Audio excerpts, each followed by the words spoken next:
Bora? Palavra de Deus. Nós não estamos numa série específica, né, nesse mês, mas a ênfase que o Senhor está dando é para a gente falar sobre paixão por Jesus, sobre intensidade, sobre fogo, né? A Val ministrou no domingo passado à noite sobre fogo de Deus. Então, se você não esteve aqui, se não estava aqui, depois você procura lá no canal da família Desascope. E eu quero falar com vocês a partir de uma carta que Jesus envia a uma igreja, que está em Apocalipse 3, verso 14. Apocalipse, capítulo de número 3, verso de número 14.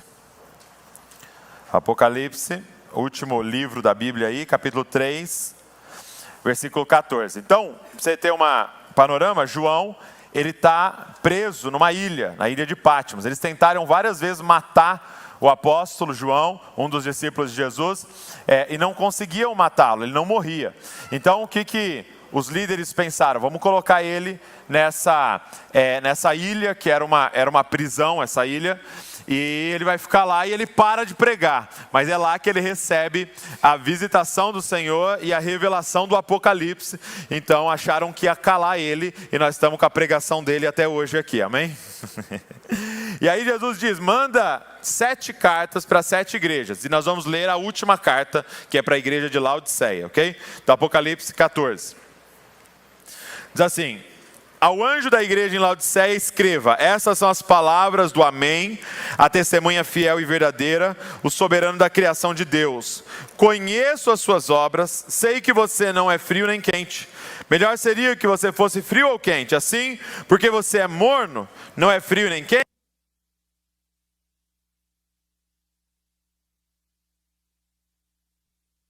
Não reconhece, porém, que é miserável, digno de compaixão, pobre, cego e que está nu. Dou esse conselho: compre de mim ouro refinado no fogo e você se tornará rico. Compre roupas brancas e vista-se para cobrir a sua vergonhosa nudez.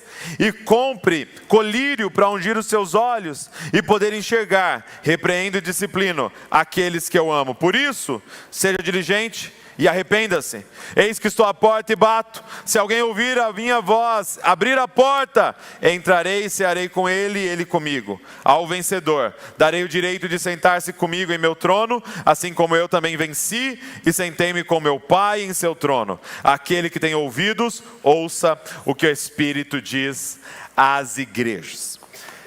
Essa carta, ela é muito interessante, porque eu acredito que ela fala muito para nós hoje, ok?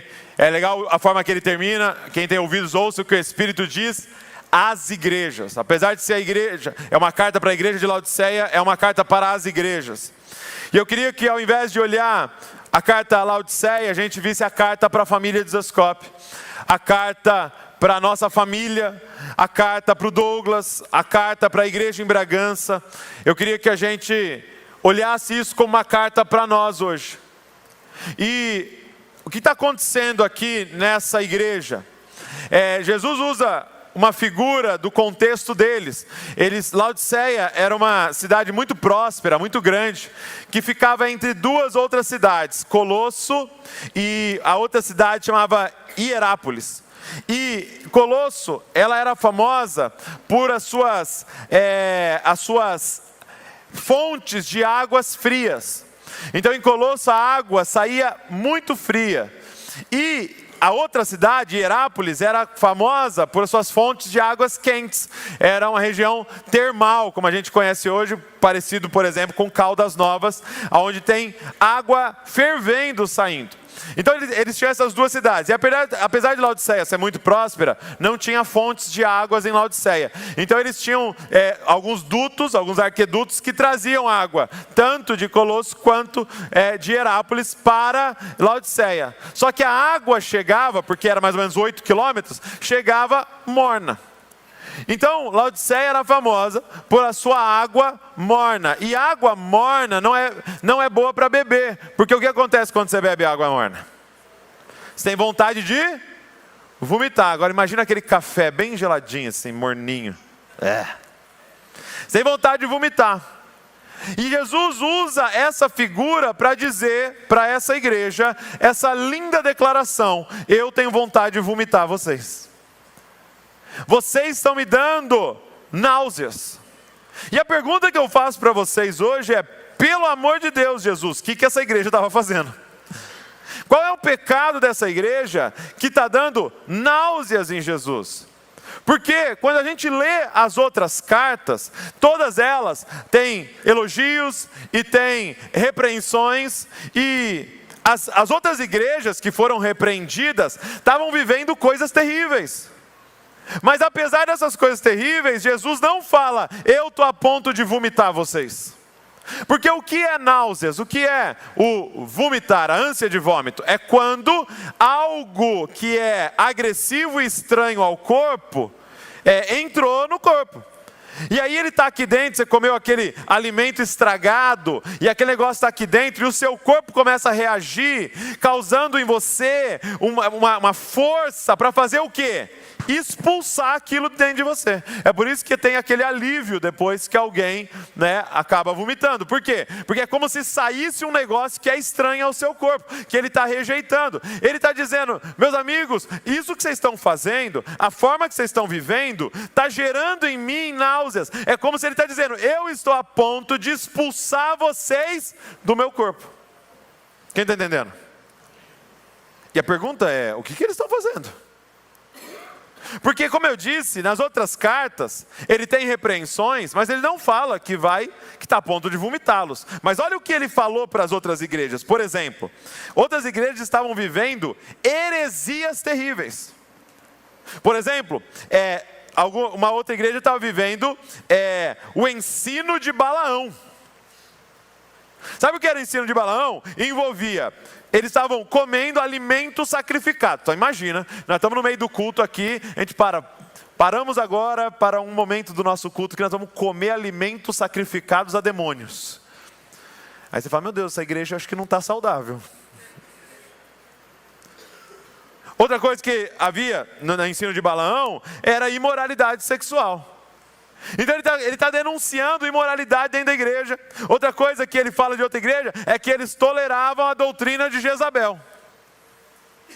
E aí você olha para isso e fala: mas ele não fala que está a ponto de vomitar. Mas quando ele olha para Laodiceia, ele diz: o que vocês estão fazendo está me fazendo ter náuseas.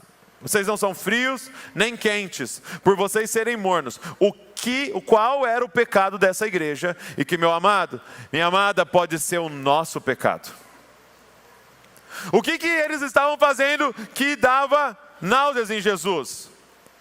Por que ele fala assim: eu queria que vocês fossem quentes, como lá em Herápolis, eu queria que vocês fossem frios, como lá em Colosso? Qual é o problema do morno? Qual era o pecado de Laodiceia? Diga comigo assim: intensidade. Essa era uma igreja morna. Ela não era intensamente fria e ela não era intensamente quente. Ela era morna. Ela era morna. E, gente, isso deve gerar um temor terrível em nós. Por quê? Porque eu sinto um ataque de Satanás contra as nossas vidas para nos fazer esse tipo de crente. Crente morno. E a gente bate no peito falando: oh, graças a Deus, estamos numa igreja saudável, de teologia saudável. Eu nunca vim num domingo e ouvi assim uma heresia sendo pregada no púlpito. Não, lá não entra a teologia da prosperidade, lá não entra a teologia dos coaches, e lá não entra a teologia de não sei o quê. Nós estamos bem. E às vezes Jesus está olhando para nós e falando: mas do que adianta? Não, você rejeitar a doutrina de Jezabel, não deixar o ensino de Balaão entrar, mas a gente viver essa mornidão que a gente está vivendo. Do que adianta? Gente, eu cresci num ambiente de igreja pentecostal. E eu ia com meu pai nos congressos, meu pai às vezes ministrava nos congressos. E eu me lembro, às vezes os congressos eram em ginásios, né? Ou às vezes numa igreja, e aí a gente ia lá para o congresso e acontecia coisas nesses congressos que talvez, você que está me assistindo online, talvez você segue até umas páginas lá no Instagram que até postam vídeos tirando sarro do que acontecia nesses congressos. Gente girando, deixa o menino rodar.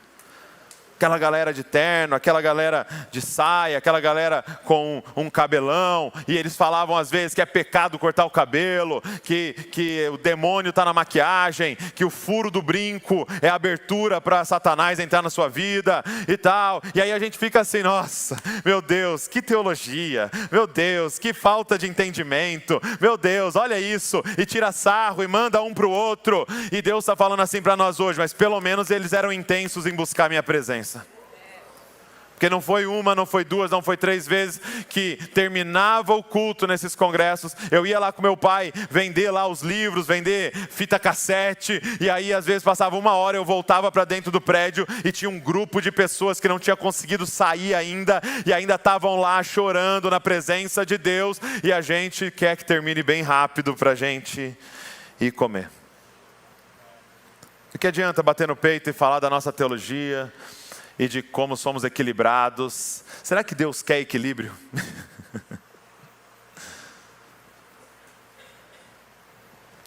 Vocês não são frios, vocês não são quentes, vocês são mornos. Olha esse texto, 2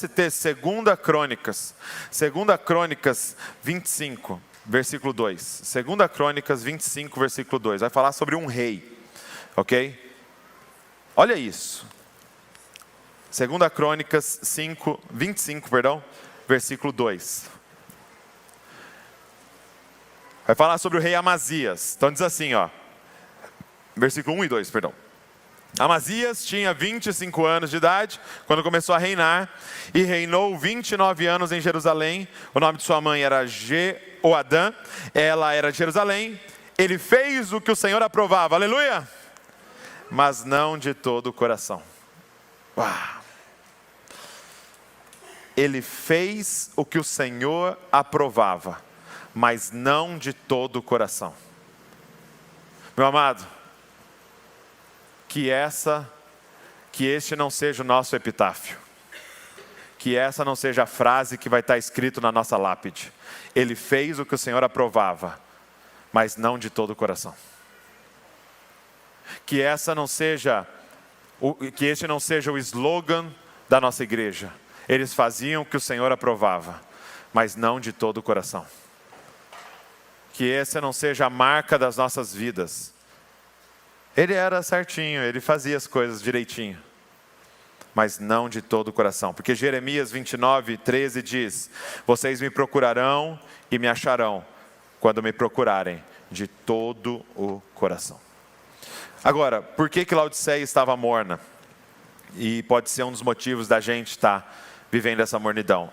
Apocalipse 3,17 diz assim, essa igreja declarava: você diz, estou rico, adquiri riquezas, não preciso de nada.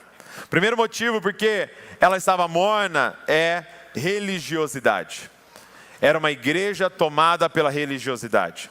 O que é a religiosidade? É a mentira de que você consegue, pelos seus próprios esforços, alcançar um status de aprovação de Deus. Então olha o que esse texto diz. Você diz, ela dizia sobre si mesmo: eu sou rico, adquiri riquezas, não preciso de nada. Então algumas coisas da religiosidade. Primeiro, dificuldade de enxergar pecado em si mesmo. Eu estou rico. Ele olhava para si mesmo, e se você continua, Jesus fala assim, você diz, estou rico, adquiri riqueza, não preciso de nada. Não reconhece, porém, que é miserável, digno de compaixão, pobre, cego e que está nu. Olha qual era a condição dessa igreja.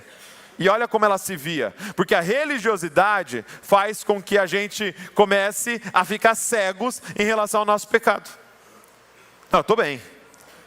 Não, eu estou tranquilo. Aí, o que mais? Ela começa então a se vangloriar de andar em santidade.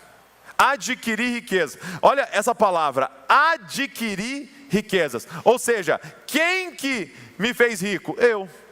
No meu esforço. Eu paguei o preço. Eu adquiri riquezas. Eu estou andando nisso, eu estou pagando o preço. E aí, você pode até, hoje aqui, falar, não, Douglas, graças a Deus, não, eu sou salvo pela graça, mediante a fé, o Evangelho me alcançou, eu sei disso. Mas como é que você olha para a pessoa que pecou? Como é que a gente olha para a pessoa que caiu em pecado, que descobriram o pecado dela e que ela foi exposta naquele pecado? Como é que a gente olha para essas pessoas? Geralmente a gente olha de cima para baixo. Como que a gente que está pagando um preço pela nossa santidade? Aí também não se esforça? Olha lá, também não vem no domingo, vem domingo uma vez por mês. Eu estou vendo que você está vendo uma vez por mês, viu? Estou contando, às vezes você vem e depois cai em pecado aí, não sabe por quê. Eu estou em santidade por quê? Pelo meu esforço, eu estou aqui toda semana, e eu dou dízimo, e eu faço isso, e eu faço aquilo. Eu adquiri riquezas, eu estou rico, é o meu mérito. E a gente se acha melhor que os outros. Ela se acha tão melhor que os outros, que ela fala assim, adquirir riquezas, não preciso de nada. Eu não preciso de ninguém. Só que é terrível esse não preciso de ninguém, porque ela está declarando, eu não preciso de Cristo. Eu consigo me salvar, com o meu esforço, com as minhas...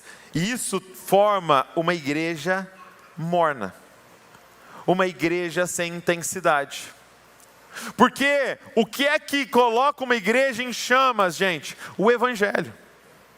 Só que o Evangelho, que é a boa notícia que a gente tanto ouve, ele começa com uma má notícia. O Evangelho começa com esse versículo 17. Ei, você é miserável, pobre, cego e nu. Vocês são desgraçados.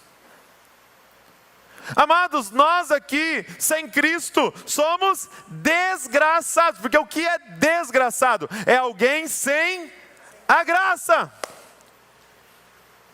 Jesus está dizendo para essa igreja, ei, eu tenho que falar de novo para vocês a má notícia. Sem Cristo Jesus, vocês estão completamente perdidos. A dívida que vocês têm é impagável. Em Mateus 18, tem uma parábola, Jesus está falando sobre perdão, de um homem que devia algo a um rei. Então ele está falando da nossa condição diante de Deus.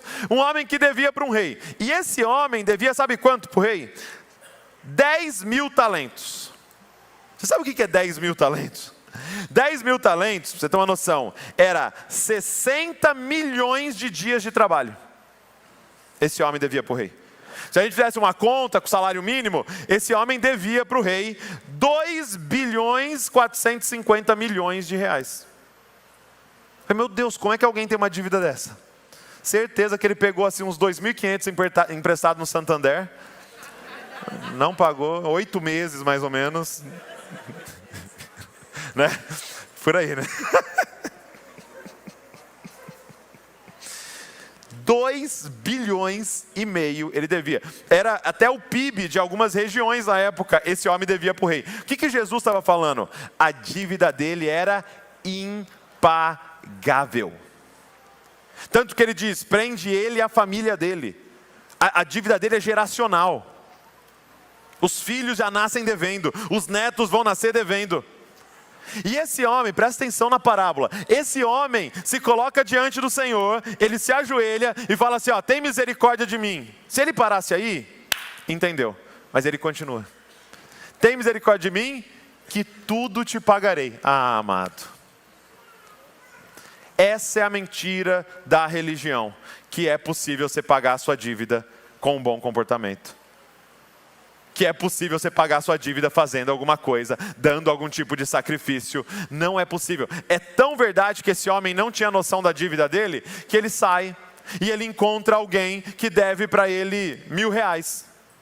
E ele pega esse cara e manda pôr na prisão por causa de uma dívida de R$1.000. Por que ele não consegue estender o Evangelho? Porque ele nunca entendeu o Evangelho.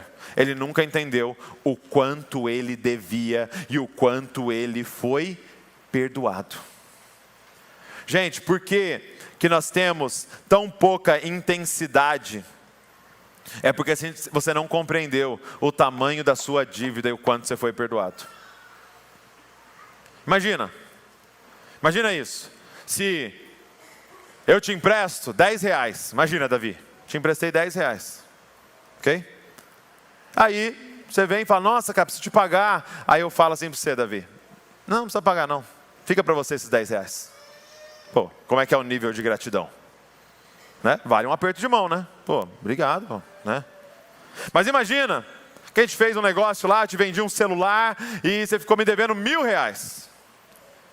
E aí você fala, ai cara, preciso pagar aqueles R$1.000. Eu falo, não, cara, fica para você esses R$1.000. O que vale? Já é um abracinho, né? Ô, cara, pô, obrigado, vai me ajudar muito. Né? Um abracinho não. Agora imagina que a gente fez um negócio de uma casa. E você precisava me pagar R$100.000. Aí eu falo, cara, vou lá na sua casa, bato na porta e falo, cara, estava orando. O Senhor, né, mexeu comigo. E, tá perdoado esses R$100.000. Como é que é o nível de gratidão aí, gente? Um abração. Lagriminha escorrendo aqui no meu ombro. Lagriminha. Eu quero lagriminha. Oh, não, vamos marcar um jantar aí, nós precisamos celebrar isso aí. Está entendendo? Agora, e se o cara deve R$2,5 bilhões de reais? Ou uma dívida impagável, que ia ficar de geração em geração, e alguém bateu na sua porta e falou, ei, decidi dar o meu filho para pagar a sua dívida, você está perdoado, e ainda agora você é herdeiro de todas as minhas coisas. Não, sério. A gente vai cantar para esse ser, assim, digno. Não. A quem mais foi perdoado, mais ama. Nós precisamos compreender o tamanho da dívida. Sabe, essa foi a minha história com o Evangelho. Eu fui no podcast lá do Inteligência Limitada, e eles perguntaram, como é que foi seu encontro com o Evangelho? O meu encontro com o Evangelho foi um encontro com a dívida. Porque eu sou filho de pastor, neto de pastor, então eu cresci na igreja e ouvindo, Deus é amor, Ele te ama, Ele te salvou, Ele morreu na cruz, ceia do Senhor, partiu o pão, tomar o sangue de Cristo. Eu cresci ouvindo, Ele me salvou, Ele pagou minha dívida. Só que por que a minha vida não era intensa com Deus? Por que eu não buscava Deus com intensidade? Porque eu achava que a minha dívida era pequena. Filho de pastor, neto de pastor, nunca me desviei, não bebia, não usei droga, não me envolvi com prostituição. Eu achava, minha dívida é pequena, né? Então Ele me perdoou, mas perdoou uns pecadinhos assim, sabe? Eu lembro que na época, na igreja que a gente cresceu, o Thiago estava comigo, era muito comum levar a pessoa para testemunho. Aí aparecia o cara que era um ex-travesti e que ele se envolveu com prostituição e tal, e Deus o alcançou ali, e ele foi liberto, e ele estava lá contando testemunho. Aí depois vinha um cara que era bruxo, satanista, com um olho de vidro, né? E aí Deus alcançou ele e ele foi liberto daquilo. Aí aparecia lá uma pessoa que levou 10 tiros e era traficante e foi preso, e na cadeia o Senhor visitou e salvou, e ele estava no ministério agora pregando a palavra. E aí terminava, cara. A gente se reunia e falava, meu Deus, que testemunho, que grande obra Deus fez na vida dele. O que estava nas entrelinhas? Que na minha, Ele fez uma pequena obra. Era mais ou menos assim, para salvar esse cara foi uns 15 litros de sangue. Mas para me salvar, Ele chegou assim, só fez, tá só. Os pinguinhos já, né? Para salvar esse cara, Ele pegou uma buchinha. Mas foi passar cloro nesse cara para lavar ele. Vai me lavar? Uma mangueira aqui, de longe já me lavou, tal. E quanto menor é a nossa noção de perdão, menor é a nossa intensidade de amor por aquele que nos perdoa. O que ele está dizendo para essa igreja? Vocês se esqueceram de quem vocês são, portanto vocês se esqueceram do meu amor, da minha graça, da minha bondade com vocês, portanto vocês estão se tornando mornos. Gente, o Evangelho é uma coisa maluca. Porque tem um versículo, né, o versículo 17, falando assim, imagina Deus olhando no seu olho e falando isso. Você é miserável, digno de compaixão, pobre, cego e está nu. Você fala, meu Deus, a próxima coisa ele vai me esmagar agora, vai me mandar para o inferno. Mas aí a próxima coisa que ele fala é assim: repreendo e disciplino aquele que eu amo. Eis que estou à porta batendo e dizendo, deixa eu entrar. E está com você, miserável, desgraçado, pobre, cego. A mesma medida de noção que eu tenho de quem eu sou, deve ser a medida de noção do tanto que Ele me ama. Você fala, Deus, como que você ama a gente nesse nível? E é esse amor que nos transforma. Não, Douglas, mas não tem santidade, você está falando de religiosidade, ficar orando, dando dízimo. Tem santidade, oração, dízimo, tem tudo. Mas não é para conquistar o amor de Deus. É porque sou amado por Ele que eu quero fazer tudo isso. E agora com intensidade. Pro tanto que Ele nos amou. Eu lembro que o Bill Johnson conta uma história muito boa de que ele estava segunda fileira, assim, numa conferência, e ele falou que na primeira fileira tinha uma mulher, na hora do louvor, que ela, cara, se jogava no chão, se levantava, gritava, pulava, ela dançava, rodopiava, caía no chão, levantava. Ele é pastor da Bethel, e a Bethel é uma igreja bem extravagante na adoração, mas ele falou que ele estava olhando e falando, meu Deus, para que isso, gente? Que exagero, para que fazer isso? Aí quer se aparecer, e ele ali assim constrangido, e ele estava do lado de uma outra líder, que é a Heidi Baker, e a Heidi Baker falou que cutucou ele assim, e falou, olha Bill, não é lindo alguém adorando depois de ser liberto 30 anos de prostituição? E é isso, cara, é aquela mulher derramando perfume, chorando nos pés de Jesus, secando com o cabelo, e todo mundo escandalizado, ai, olha lá, só que ela tinha entendido o perdão de Deus na vida dela, enquanto aquele religioso achava que merecia alguma coisa. Meus amados, sem a graça de Deus nós estamos completamente perdidos. Sabe o que eu entendi nesse tempo em que eu tive um encontro com a minha mazela? Eu entendi o seguinte: é verdade, eu não fiz um monte de coisa. Mas o que você tem que entender é que você adulterar não torna você um adúltero. Você só consegue trair sua esposa, trair seu marido, porque já tem dentro de você o potencial para ser.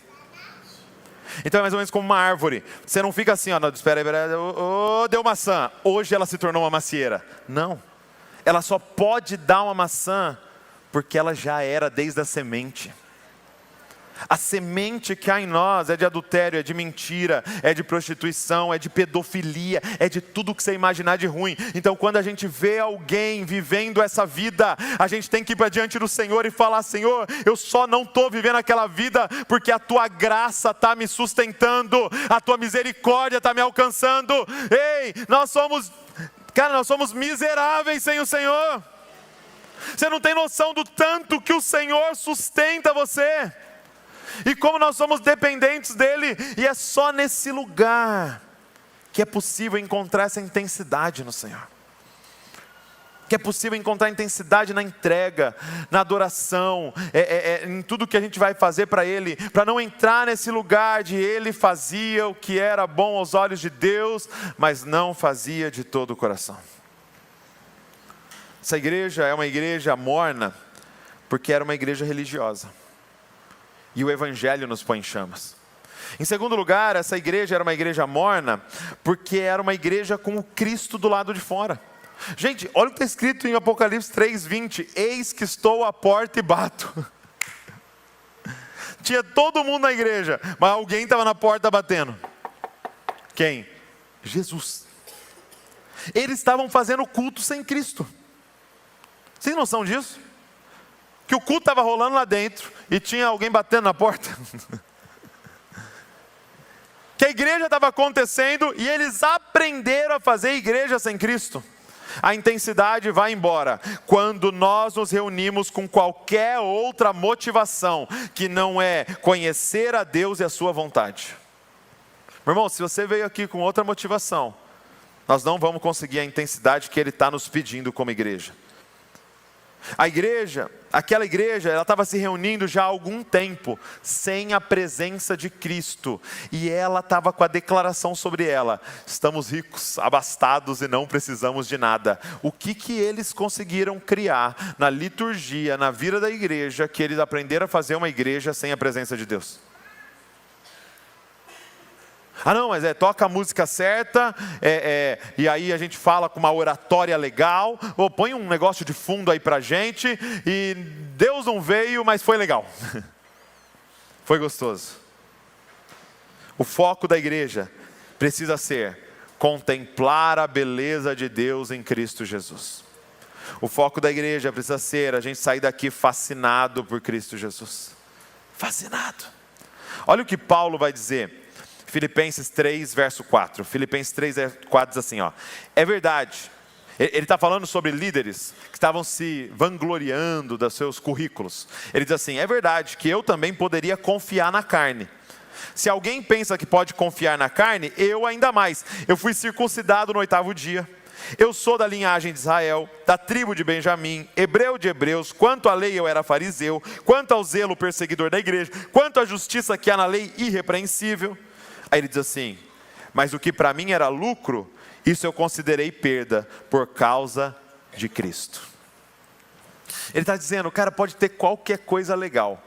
Quando Jesus aparece, tudo entra no seu devido lugar. Ele começa a falar de um monte de coisa boa. Ele fala, ó: na verdade eu considero tudo como perda, por causa da sublimidade do conhecimento de Cristo Jesus meu Senhor. Por causa dele perdi todas as coisas e as considero como lixo, para ganhar a Cristo e ser achado nele. E não tendo justiça própria que procede da lei, mas aquela que é mediante a fé em Cristo Jesus, a justiça que procede de Deus baseada na fé. E aí ele declara assim, ó: o que eu quero é conhecer a Cristo e o poder da sua ressurreição, tomar parte nos seus sofrimentos e me tornar como ele na sua morte, para de algum modo alcançar a ressurreição dentre os mortos. Ele está dizendo, eu tinha muita coisa, e muita coisa boa, mas quando naquele caminho de Damasco, Jesus apareceu para mim, tudo que era bom na minha vida virou lixo, comparado à sublimidade do conhecimento de Cristo Jesus. Não há nada mais importante do que conhecer a Cristo Jesus. Nada. Não há nada.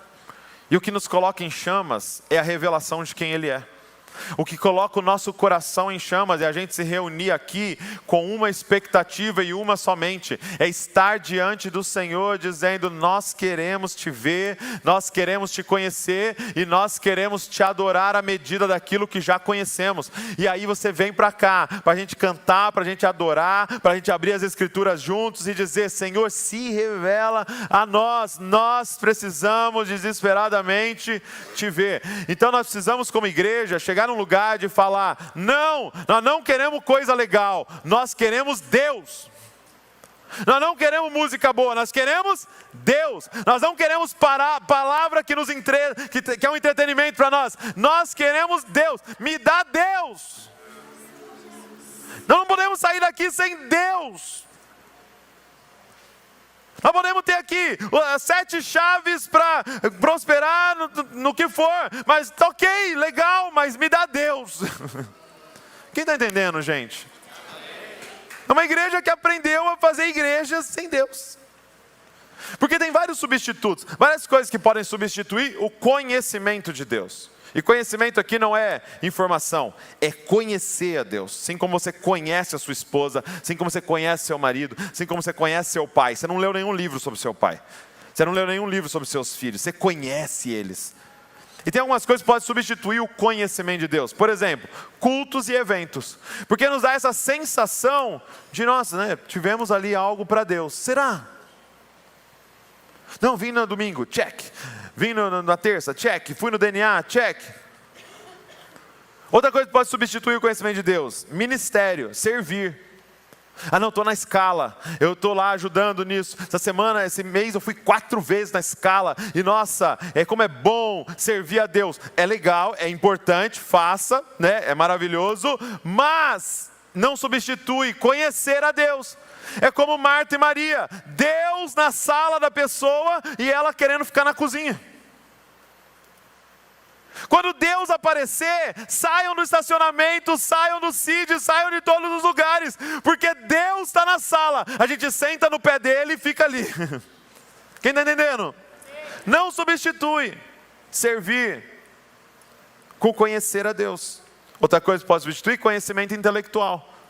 Ah não, eu sei muito, eu li o livro, eu vi o vídeo, eu assisti uma pregação e tal, e a gente vai na nossa teologia, satisfazendo a nossa alma, mas na verdade não conhecendo a Deus, não tendo relacionamento verdadeiro com Ele. Gente, nós precisamos abrir a porta da igreja, a porta da nossa casa, a porta da nossa vida e dizer: entra, Rei da Glória, e o que nós mais queremos é a Tua presença aqui. Uma igreja morna, por quê? Porque ela aprendeu a viver a vida com Deus do lado de fora. Agora, como é que faz para ser intenso então? Como é que faz para não ser aqueles que dão náuseas em Deus? Como é que faz para ter uma vida de intensidade? Ele vai dar 3 conselhos, ok? Nós vamos ver e terminar. 3 conselhos, ele fala assim, ó, verso de número 18. Dou este conselho: compre de mim ouro refinado do fogo, e você se tornará rico. Compre roupas brancas e vista-se para cobrir a sua vergonha e nudez. E compre colírio para ungir os seus olhos e para enxergar. Primeira coisa que ele fala: compra de mim ouro refinado. Essa cidade, como eu disse, era muito rica. Era uma cidade de bancos, né? E era famosa pela sua riqueza. E Jesus está olhando para ela e falando o seguinte: vocês precisam comprar de mim ouro refinado. O que ele está dizendo? O que ele está dizendo para nós? Eu preciso que vocês redefinam o que é riqueza. Se você quer ser uma igreja intensa, se você quer ser um discípulo que queima de amor por Jesus, você precisa redefinir o que é riqueza para você. Você precisa agora dos valores do céu, o que é riqueza no céu. Quem é que lembra que a gente falava com frequência que as ruas do céu são de ouro? Quem lembra? Quem lembra? Lembra? Falava que a rua do céu é de ouro, né? E a gente pensava: nossa, quando a gente vai para o céu e nós vamos pisar em ruas de ouro. E apesar de a gente achar isso glamouroso, há uma outra mensagem nisso. O que Deus está dizendo ao revelar que as ruas do céu são de ouro, Ele está dizendo o seguinte: isso que vocês valorizam aí, a gente pisa aqui. Sabe o que vocês ficam correndo atrás e se matam aí? Para nós é piche. Para nós é asfalto. Isso não tem valor como vocês acham que tem. Ele está dizendo: compra ouro de mim. Ou seja, seja rico nos meus moldes. Porque vocês, e ali ele está falando talvez com milionários, ele está dizendo: vocês são pobres do que verdadeiramente importa. Vamos fazer um teste. Eu quero que você analise você mesmo. Qual foi a última vez que você estava ali rolando sua rede social, vendo ali, né? E de repente você se deparou com a vida de alguém, um vídeo, uma foto da vida de alguém, talvez era um stories, alguém falando alguma coisa, e aí você pensou ou falou para alguém a seguinte frase: poxa, como Deus tem abençoado fulano, né? Você falou a seguinte frase, ou pensou: olha que bênção, que legal, como Deus tem abençoado. Esse é um homem abençoado. Essa é uma mulher abençoada. O que você viu? Para considerar alguém abençoado. O que você viu? E posso dizer uma coisa? Isso que a gente considera abençoado, é muito provável que Jesus nunca viveu nenhuma delas. O homem mais abençoado que já pisou na terra. É muito provável que nenhum dos discípulos viviam isso aí.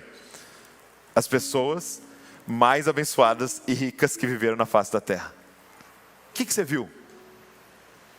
Talvez você viu alguém trocando de carro, Talvez você viu alguém entrando e falando, olha gente, conseguimos construir a nossa casa, estamos numa casa nova, num lugar muito legal. Talvez você viu o ministério de alguém, e você viu aquele lugar bombando, e falando, meu Deus, olha como Deus tem abençoado. Ou talvez você viu quão inteligente, intelectual, cheio de conteúdo alguém está, porque tem estudado muito e falando de forma eloquente, fala, como Deus tem abençoado. Ou você viu uma família com seus filhos, todos bonitinhos, sentadinhos, comendo e fazendo coisinhas ali, tudo bonitinho. Você falou, meu Deus, como Deus tem abençoado. Só que o momento do homem mais abençoado da face da terra seria uma foto dele ensanguentado, pendurado no madeiro, sem R$1 e nenhum amigo por perto. Ele não tinha uma mega church e o céu estava dizendo, esse é o homem mais rico que existe no universo.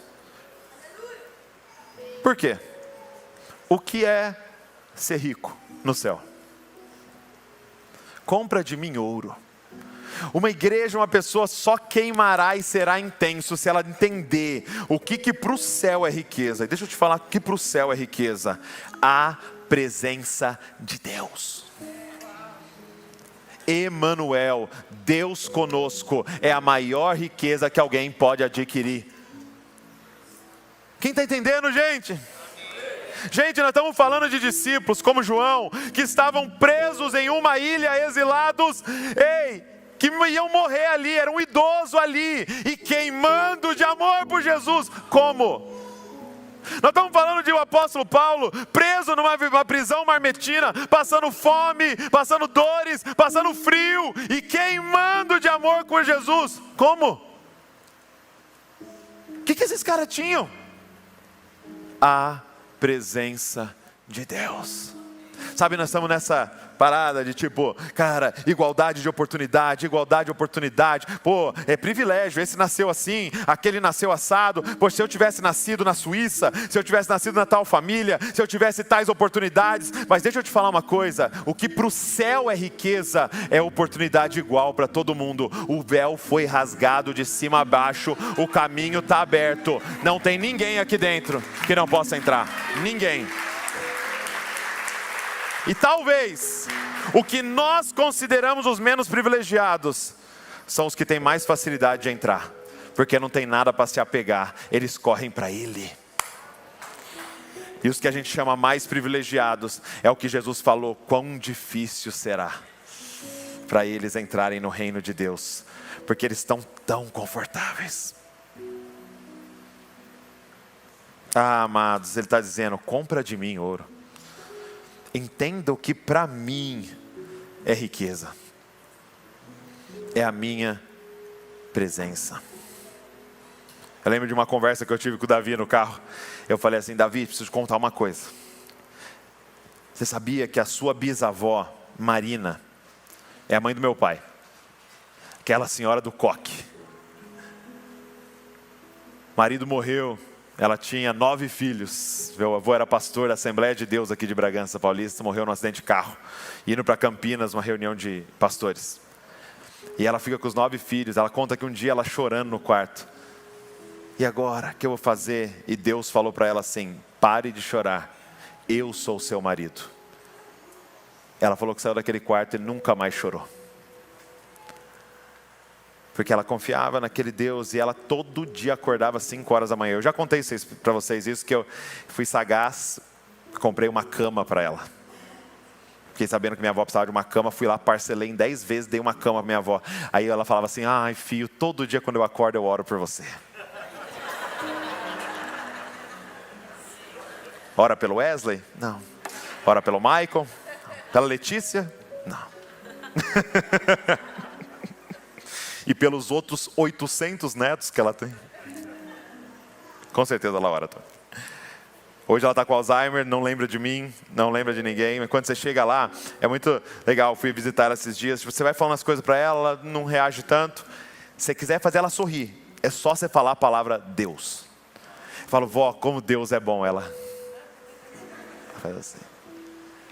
Aí eu falei para o Davi assim, Davi, deixa eu te falar uma coisa, um segredo. A sua bisavó Marina é mais rica que o Elon Musk,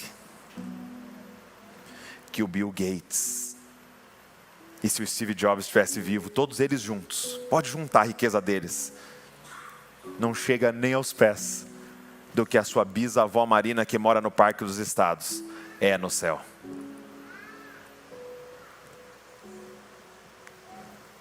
E talvez você tenha uma avó dessa, e que faz um tempinho que você não visita, porque os valores inverteram na nossa cabeça.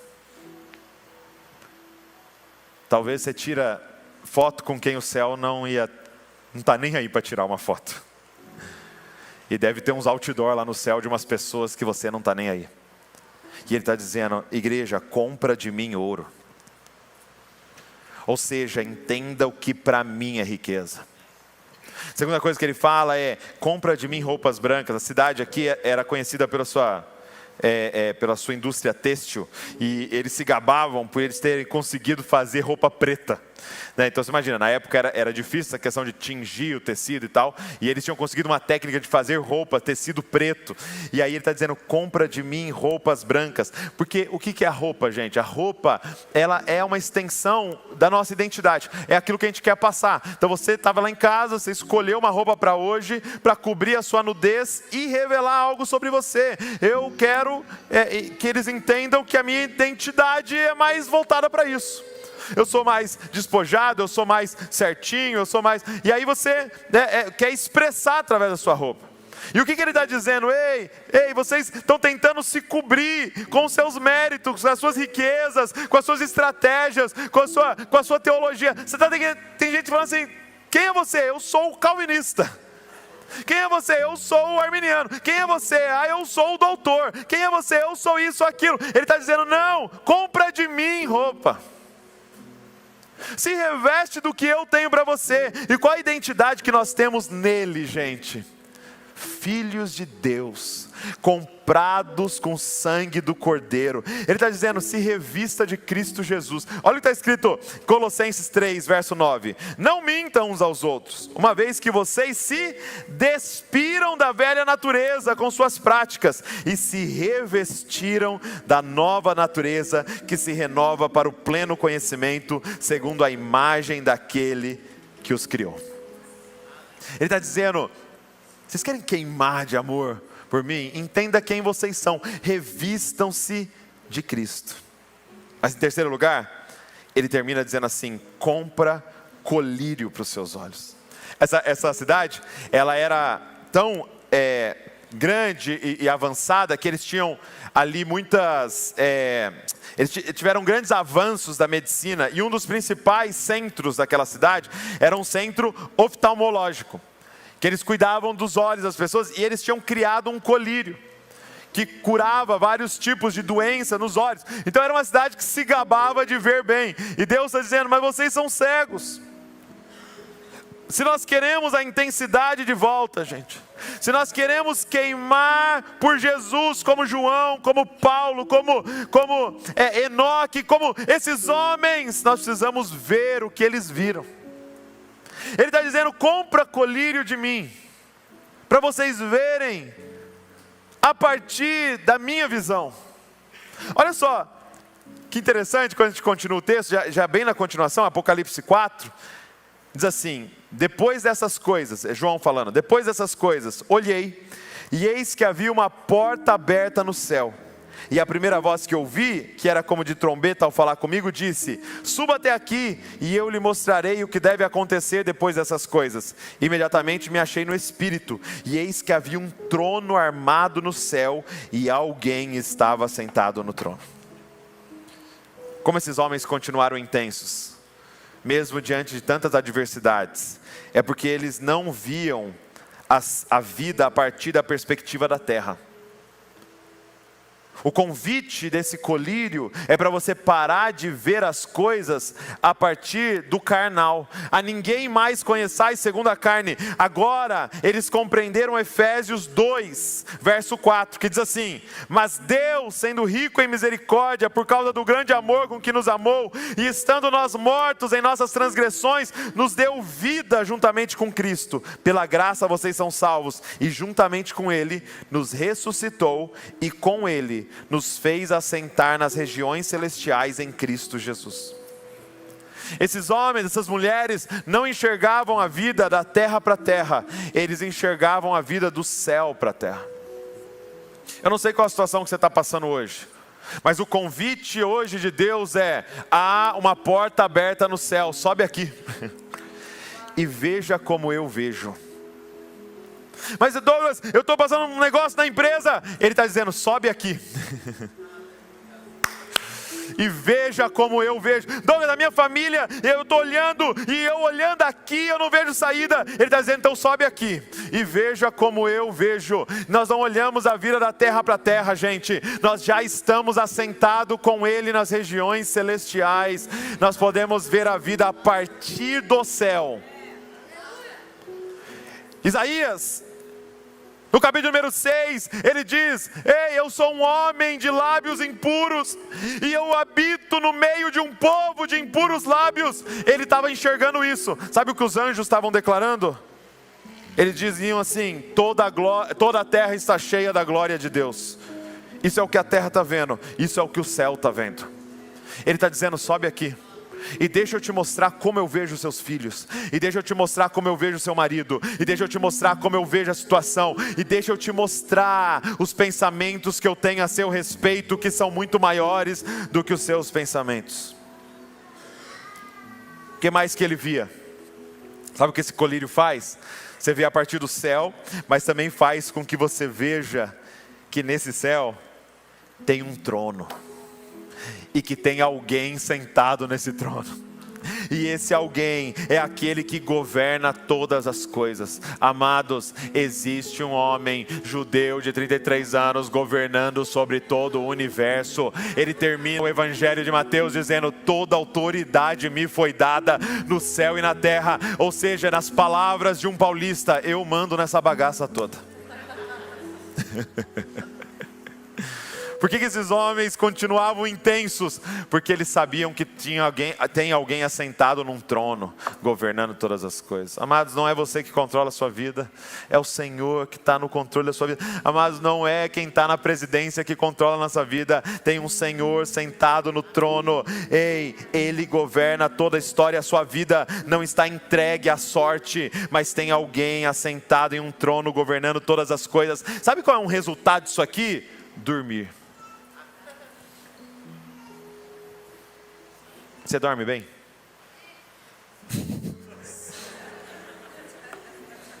Davi dorme bem. Luísa, você dorme bem? Não? Dorme bem. Não, até 10 horas não dorme bem. Por que criança dorme bem? Porque ela acredita que ela tem um pai. Quando é que foi que você parou de acreditar que você tem um pai? Que está sentado no trono, governando sobre todas as coisas. Mas além de um trono e alguém governando, sabe o que eles viam? Que aquele que estava sentado no trono já havia vencido todas as coisas. De novo, quando eu olho da terra para a terra, não. Mas quando eu acesso esse lugar, é ali que Paulo pode escrever: vocês são mais que vencedores, porque já ganhou. Já ganhou. Então eu vou terminar lendo esse texto. Qual é a visão que esse homem teve? Que mantinha ele queimando até o final, mesmo numa ilha exilado. Diz assim, Apocalipse 5, verso de número 1, e até o pessoal da adoração pode subir, o pessoal do louvor. Apocalipse 5, verso de número 1. Vi na mão direita daquele que estava sentado no trono um livro em forma de rolo, escrito por dentro e por fora e selado com 7 selos. Vi também um anjo forte que proclamava com voz forte: quem é digno de quebrar os selos e abrir o livro? Ora, nem no céu, nem sobre a terra, nem debaixo da terra, ninguém podia abrir o livro, nem mesmo olhar para ele. E eu chorava muito, porque ninguém foi achado digno de abrir o livro, nem mesmo de olhar para ele. Então um dos anciãos me disse: não chore. Eis que o leão da tribo de Judá, a raiz de Davi, venceu para quebrar os 7 selos e abrir o livro. Então vi, no meio do trono e dos 4 seres viventes, e entre os anciãos em pé, um cordeiro que parecia que tinha sido morto. Ele tinha 7 chifres, bem como 7 olhos, que são os 7 Espíritos de Deus enviados por toda a terra. O Cordeiro foi e pegou o livro da mão direita daquele que estava sentado no trono, e quando ele pegou o livro, os 4 seres viventes e os 24 anciões se prostraram diante do Cordeiro, tendo cada um deles harpas e taças de ouro cheias de incenso, que são as orações dos santos, e cantavam um cântico novo, dizendo: digno és de pegar o livro e de quebrar os selos, porque foste morto e com teu sangue compraste para Deus os que procedem de toda tribo, língua, povo e nação, e para o nosso Deus os constituíste reino e sacerdote, e eles reinarão sobre a terra. Tem uma coisa para te dizer: ele venceu. Ele venceu. Essa é a nossa esperança, é isso que nos faz queimar, é isso que nos faz cantar, não importa o que está acontecendo ali fora, o que importa é que ele venceu, e é só questão de tempo de ele voltar para reinar sobre todas as coisas, e aí não haverá choro, não haverá lágrimas, não haverá câncer, não haverá falência, não haverá divórcio, não, ele vai colocar tudo no seu devido lugar, porque ele será a luz do mundo entre nós, é a presença dele habitando entre nós e governando todas as coisas. Essa é a nossa esperança. Ele está dizendo: compra colírio de mim e tira a sua esperança dos homens, tira a sua esperança dos sistemas desse mundo, a sua esperança está no céu. Olha, fixa os seus olhos no autor e consumador da sua fé, Jesus. Fica de pé no seu lugar.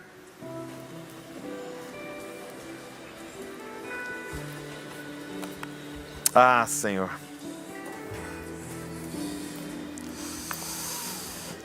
Senhor, nós só queremos viver, Senhor,